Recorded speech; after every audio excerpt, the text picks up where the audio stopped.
আজকে অধিকাংশ সংসার ভেঙে যাওয়ার পিছনে এক নাম্বার দায়ী শাশুড়িরা। এদের ভাবসাব দেখে মনে হয় মেয়ের সংসার ভেঙে ও নিজে স্বামী মানে জামাইয়ের সাথে বিয়ে বলছে। এই মা, মেয়ের বিয়ে দিছ না, এত কুপরামর্শ দেও কেন? সুপরামর্শ দেও যে মা সংসার জীবন এরকম, একটু ধৈর্য ধরো। আর উল্টো মেয়েরে আশকারা দিয়ে বলে কিছু যদি করে 19-20 যদি হয় চলে আসবি, তোর ভিক্ষা করে খাওয়াবো। আর তোর স্বামীরে মামলা দিয়ে বুঝাবো যে কোন বংশে বিয়ে করছে। কথা কর। এজন্য মেয়ের মা চালাক তো মেয়ে আরো তাড়াতাড়ি তালাক।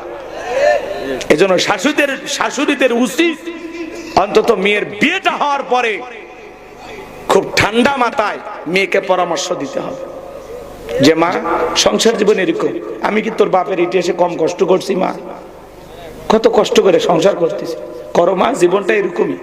কথা কয় না কেন? স্বামীকে ভালো লাগে না ও মা, স্বামীকে ভালো লাগে না, স্বামীর কথা তিতা লাগে।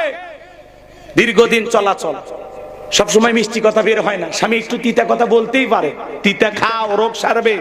পরপুরুষের কথা 2 দিন তো মিষ্টি লাগে, বেশি মিষ্টি খুঁজো না, ডায়াবেটিস বাড়বে। কথা বলা ঠিক কিনা? স্বামীর কথা তিতা লাগে, খা পাগলি খা, তিতাই খা। কথা কয় না? পরপুরুষ 2 দিন মিষ্টি কথা বলবে, সংসার হওয়ার সাথে 1 বছর 6 মাস কর, এমন জাগাত মারবি ডাক্তারও দেখাবার পারবো না। কথা কয় ঠিক কিনা? 2 দিন মিষ্টি কথা বলাই যায়, চিরকাল বলা যায় না। কথা কন, সবসময় মিষ্টি কথা বের হয়।